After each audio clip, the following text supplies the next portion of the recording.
Roland Dumas et la Dordogne, c'était avant tout le souvenir de son père Georges, résistant fusillé par les nazis en 1944, ici même à Brantôme, avec 25 autres personnes.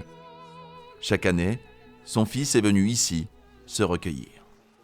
On ne peut pas s'empêcher de rapprocher tous ces événements des événements présents, en se disant mais est-ce que ça va recommencer? Est-ce qu'on va avoir de nouveau une guerre? Est-ce qu'on va avoir encore des massacres, etc. Ça, c'est une obsession chez moi. Placé aujourd'hui, maintenir les grands équilibres économiques. Après la Haute-Vienne et la Corrèze, Roland Dumas veut faire de la Dordogne son fief électoral. En 1981, il remporte les législatives de Périgueux face à Yves Guéna.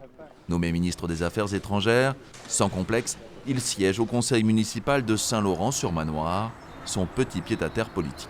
Il y a eu un vieux château qui était en bon état, que la mairie a pu acheter vers la fée, et il y a fait un musée. Et il a fait mon musée, voilà, où j'ai mis tous les cadeaux que j'avais reçus, mes voyages avec les chefs d'État.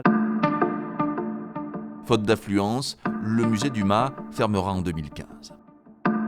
Après Périgueux, Roland Dumas jette son dévolu sur Sarlat. En 1986 et 1988, il y est élu député. Des mandats exercés en dilettante, se souvient l'ancien maire communiste de la ville.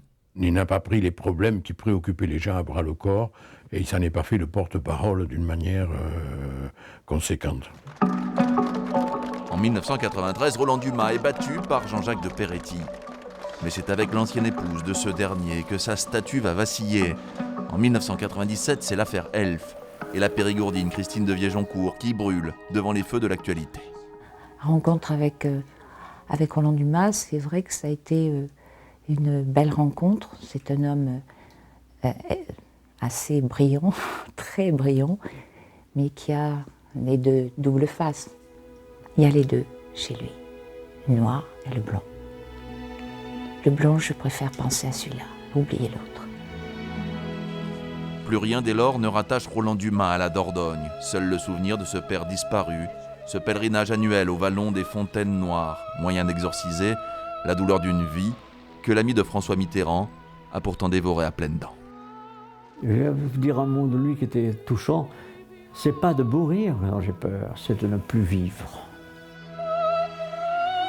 Car la vie aura toujours été flamboyante pour Roland Dumas, ce passionné d'opéra.